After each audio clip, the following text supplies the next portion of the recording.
मित्रों, यह घटना उस समय की है जब दुर्योधन मृत्यु के करीब था। तब श्री कृष्ण ने उससे ऐसा क्या कहा था? क्या वो सिर्फ एक युद्ध का अंत था या फिर एक गहरी सच्चाई का पर्दा उठ रहा था? क्या श्री कृष्ण ने दुर्योधन को उसके कर्मों का फल दिखाया या कुछ ऐसा बताया जो आज तक छिपा हुआ था? उसी सच को जानने के लिए भगवान श्री कृष्ण द्वारा बोले गए प्रसंग को शुरू से अंत तक जरूर सुनें व हमारे इस वीडियो को सब्सक्राइब, कमेंट करके बेल आइकन जरूर दबाएं तथा शेयर करना न भूलें। धन्यवाद। नमस्कार, मैं रणबीर सिंह, लोटस एंटरटेनमेंट में आपका हार्दिक स्वागत करता हूं। मित्रों, महाभारत का युद्ध खत्म हो चुका था।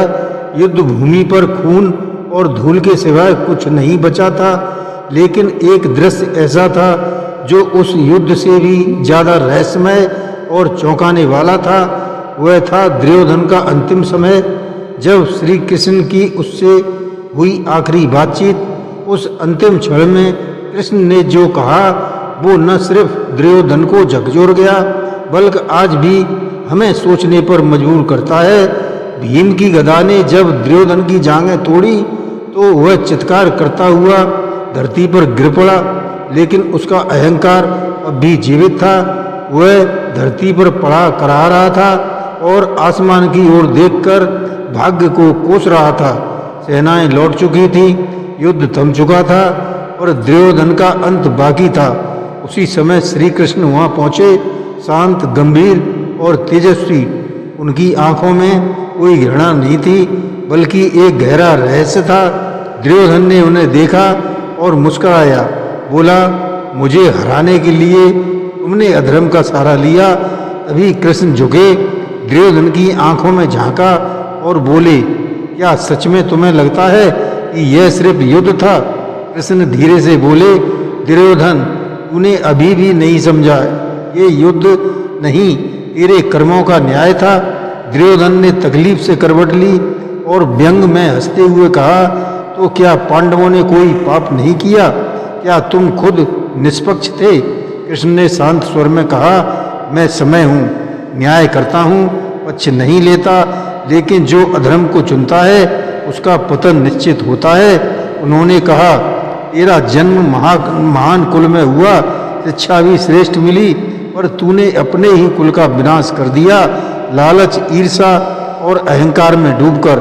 दुर्योधन की आंखों में पहली बार पश्चाताप की हल्की सी परछाई उभरी। कृष्ण ने उसकी आंखों में देखा और बोले, अभी भी समय है, सत्य को स्वीकार कर। दुर्योधन ने कृष्ण की ओर देखा। उसकी आंखों में पीड़ा तो थी और गर्व भी टपक रहा था। उसने कहा, मैंने जो किया खुलकर किया, मैंने कभी छिपाया नहीं। मेरी नफरत भी साफ थी और युद्ध भी। पांडवों ने छल किया, तुमने गद्दारगिरी करवाई, फिर भी तुम धर्म के रक्षक कहलाए। कृष्ण मुस्कुराए और बोले, तू आज भी वही गलती कर रहा है।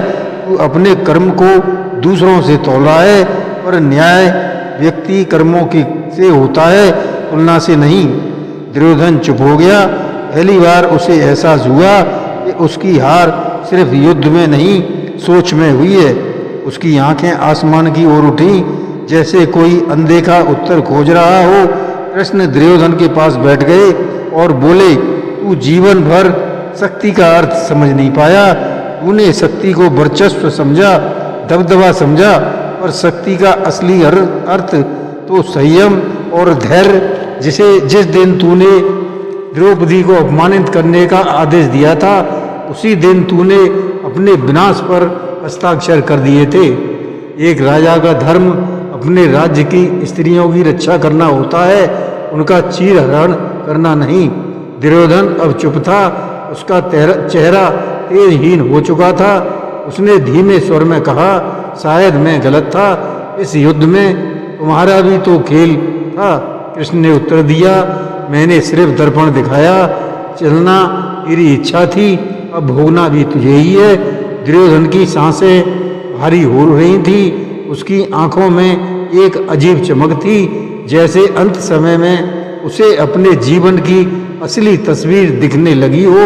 उसने कांपती आवाज में कहा, कृष्ण, क्या यह सच में मेरे कर्मों का फल था? कृष्ण ने सिर हिलाया और कहा, जो बीज तूने बचपन में बोए वही आज वृक्ष बनकर तेरे सामने खड़े हैं। शकुनी की बातों में आकर तूने अपने विवेक को मार दिया और हर रिश्ते को तोड़ डाला। भीष्म, गुरु, द्रोण, विदुर किसी की बात नहीं मानी। दुर्योधन की आंखों में अब पानी था। उसने पहली बार अपने जीवन को उस नजर से देखा जो आज तक छिपा रहा। तब कृष्ण ने कहा, यह पछतावा तुझे मोक्ष दिलवा सकता है यदि तू सच में स्वीकार कर सके। कृष्ण ने दुर्योधन की आंखों में गहराई से देखा और कहा, तेरे सबसे बड़े शत्रु कभी पांडव नहीं थे, बल्कि वह तेरा अहंकार ही था जिसने तुझसे हर सही सलाह छीन ली। भीष्म ने समझाया, विदुर ने टोका, यहाँ तक कि तुझे गांधारी ने भी चेताया, पर तूने किसी की बात ही नहीं सुनी। तू खुद अजय समझ बैठा और वही तेरी हार का सबसे बड़ा वजह बनी। दुर्योधन हंसा और कराहती और टूटी हंसी में, क्या तुम चाहते हो कि मैं अपनी हार स्वीकार कर लूं? कृष्ण ने शांत स्वर में कहा, स्वीकार करने से तू छोटा नहीं होगा, बल्कि वही तेरा सबसे बड़ा पुरुषार्थ होगा। मृत्यु से पहले अहंकार का मरना जरूरी है, वरना अगला जन्म भी तेरे इसी अभिशाप के साथ होगा। दुर्योधन की आंखों में अब गहरी निराशा थी, लेकिन साथ ही साथ एक हल्की सी हलचल भी थी। वह समझ चुका था कि जीवन में उसका सबसे बड़ा शत्रु अहंकार था, लेकिन उस अहंकार को छोड़ने में उसे देर हो गई थी। उसने धीरे धीरे कृष्ण की ओर देखा और कहा, क्या अब कुछ बदल सकता है? क्या मैं अपनी गलतियों का प्रायश्चित कर सकता हूँ? कृष्ण ने एक गहरी सांस ली और कहा, तुम्हारी गलतियाँ बड़ी थीं, लेकिन यदि तुम सच में पश्चाताप करोगे तो मुक्ति पाओगे। यह युद्ध और तुम्हारी मौत सब कुछ सीधा तुझसे जुड़ा है, लेकिन सच स्वीकार करने से तू अपनी आत्मा को शांति दे सकता है। दुर्योधन चुप हो गया। उसकी आंखों में अब न केवल पछतावा था, बल्कि आत्मग्लानि भी महसूस हो रही थी। कृष्ण ने दुर्योधन के पास बैठते हुए कहा, तू जीवन भर छल और धोखे में फंसा रहा, लेकिन सच्चाई को नहीं जान पाया। जीवन का असली मतलब केवल विजय और वर्चस्व नहीं है, बल्कि संयम, सत्य और धर्म में है। तूने हर कदम पर अधर्म को चुना, लेकिन कभी नहीं सोचा कि अधर्म का फल कितना कष्टकारी होता है। तूने केवल युद्ध को बल्कि अपने जीवन को भी गलत दिशा में मोड़ दिया।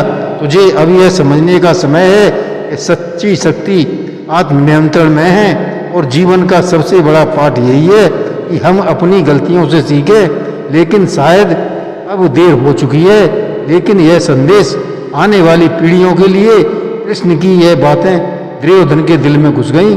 वह अब खुद को खो चुका था, लेकिन इस सत्य को जानकर उसकी आत्मा को थोड़ी शांति मिल रही थी।